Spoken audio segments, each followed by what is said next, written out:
Hi there, and welcome to this video series where we take a deep dive into understanding narcissism and the behaviour patterns of narcissists to help you to get to grips with the narcissists in your life.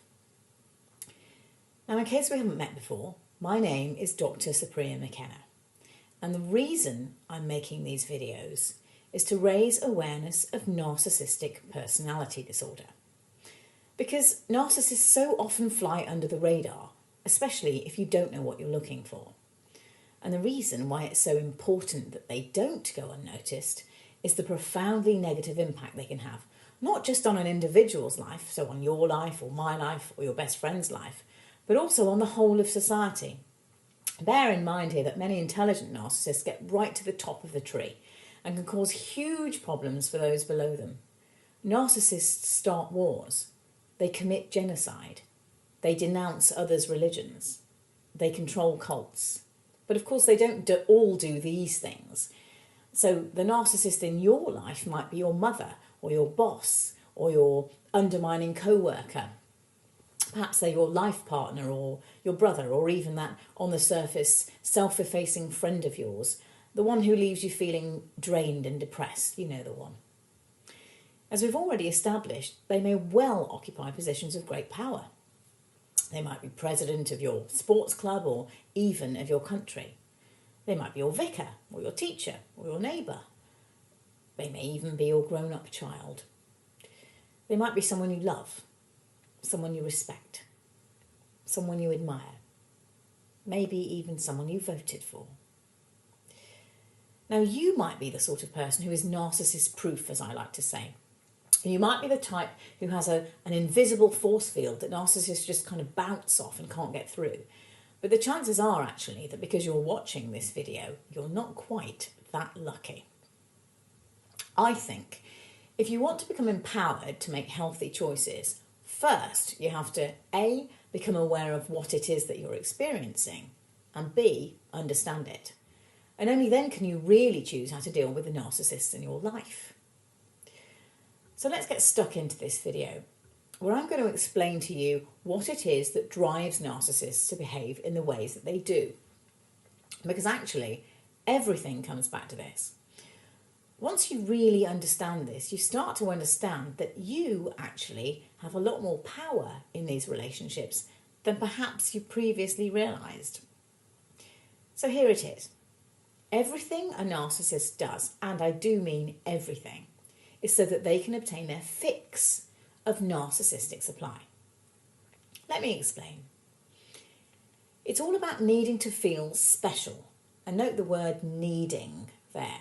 Narcissists need to feel special. Now, research has shown that most people, and I'm not talking about narcissists in this bit, most people actually feel that they are special and that their partners are also more special than others would judge them as being. And in fact, that's a predictor of a successful long-term relationship. So it's partners viewing each other as being more special than they objectively are. And as it happens, believing yourself to be a bit special is actually healthy. So you're physically more healthy and you're happier. In other words, it's normal to secretly feel that you are a bit special. And it's good for you to do so. But the crucial difference here with a narcissist is that narcissists deep within actually don't feel special. Now, I understand that might be difficult to swallow, especially if you know a grandiose narcissist. So that's the type that walks around puffed up with pride, the arrogant, extroverted, often very charismatic type. So to anyone looking on superficially, they look as though they think they are special. But the key point here is that underneath the bravado, underneath the outward armour, lies a very different beast. You see, what lies beneath is a person with little, if any, self-esteem. Narcissists, as a result of their upbringings, don't love themselves. They are very wounded, very small creatures indeed, and their narcissism and the way they abuse others is a way of protecting themselves from the feelings they have deep down of shame, of inadequacy, of not being enough. Essentially, they've adapted their outward persona to cover up their core feelings so that they don't have to face them. Now, A healthy person, as we've said, has an intrinsic sense of feeling a bit special. It comes from within and it emanates outwards. It's a self-worth. It's knowing that you're okay.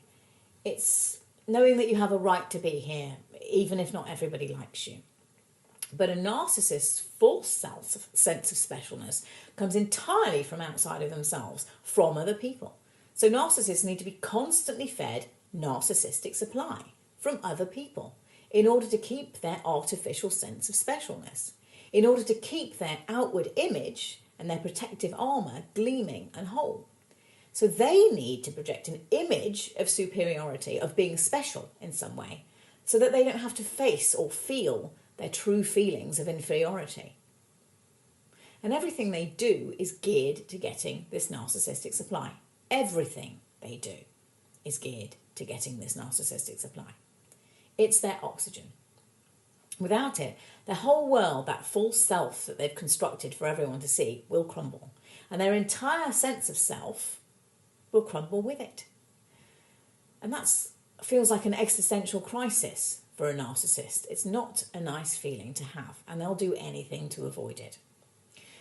So how exactly do they get this narcissistic supply, this external validation?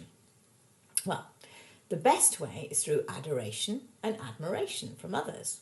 That is grade A, premium grade narcissistic supply. But if they can't get that, the next best thing is drama and conflict. It's all attention, you see, and any attention will do. In the words of Oscar Wilde, there's only one thing worse than being talked about, and that's not being talked about. That's very true for a narcissist. Now, narcissists will use all sorts of methods to get this attention, this narcissistic supply. Some may seek to be admired by being clever or good-looking or rich, and they'll work very hard actually to become clever or good-looking or rich in order to get this attention. Others may do good works. So these are the so-called communal or altruistic narcissists. So they get their attention and this feeling of specialness by being the most giving or the most caring person that other people know. So unlike true altruists, they're not actually motivated by helping others. Their good deeds are simply a way of feeding themselves with narcissistic supply from the attention that others give them.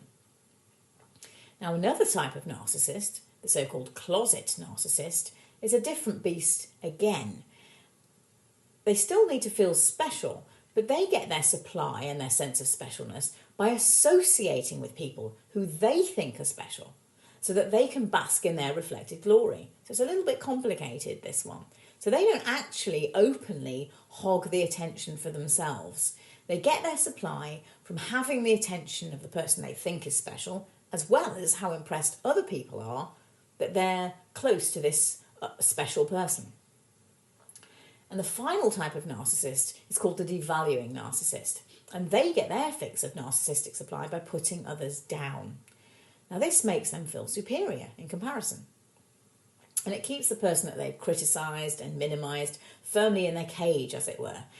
So here, the narcissist victim quite often finds themselves jumping through hoops to get the narcissist's respect and love back. So they basically give more and more to the narcissist, which of course is great. It's a narcissistic supply in itself. So if you're in some sort of relationship with a narcissist, just be aware of this, of how this desperate need for narcissistic supply is driving all their behaviour. It's also important to realise that one person will never be able to give the narcissist all the supply they need to keep their constantly decaying false self all bright and shiny. Narcissists need supply from multiple sources at any one time, be that from adoration, admiration, or drama, or conflict. So even if they have a primary source of supply, and that primary source of supply may well be you, there will also always be others feeding them in some way too. And that's why many of them have a fan club, or have affairs, or like to get into fights at work, or perhaps do jobs which ensure that they get attention. It's also why they move on so quickly from love relationships, which may have been their main source of supply. So they just need here to find another premium source of supply, and quickly. So if you're in an intimate relationship with a narcissist, just know that you will never be enough for them. You will never be able to give them all the supply they need, even if you are their primary source at this moment in time. And it's really important to know that. So from now on, I invite you to just take a step back and watch your narcissist and see if you can start to relate their confusing behaviours to their need for narcissistic supply. As you get better at seeing this for what it is, hopefully you'll start to realise that no matter what they tell you, it's never really about you. It's all about them and their need to be fed. And you actually hold a great deal of power here because they need you for this supply. You can't change a narcissist or what drives them, but you can decide whether you are happy to just be another source of supply to them or whether to leave them. And by the way, not everyone can leave. You might be trapped due to your culture or financially. I mean, there are a myriad of reasons why you may choose to stay or why you feel you can't leave or indeed why you can't leave. But if you are going to stay, it's really important to understand the limitations of the relationship and what drives your narcissist's behaviour. I do hope this video has helped you to understand the concept of narcissistic supply. Please do drop a comment in the box below and please do share your own stories. I'd love for us to be able to build a supportive community of like-minded people so that we can raise awareness of narcissistic personality disorder. I really do believe that knowledge is power when it comes to this sort of thing. There'll be more videos coming soon. Until then, thanks for watching and bye-bye.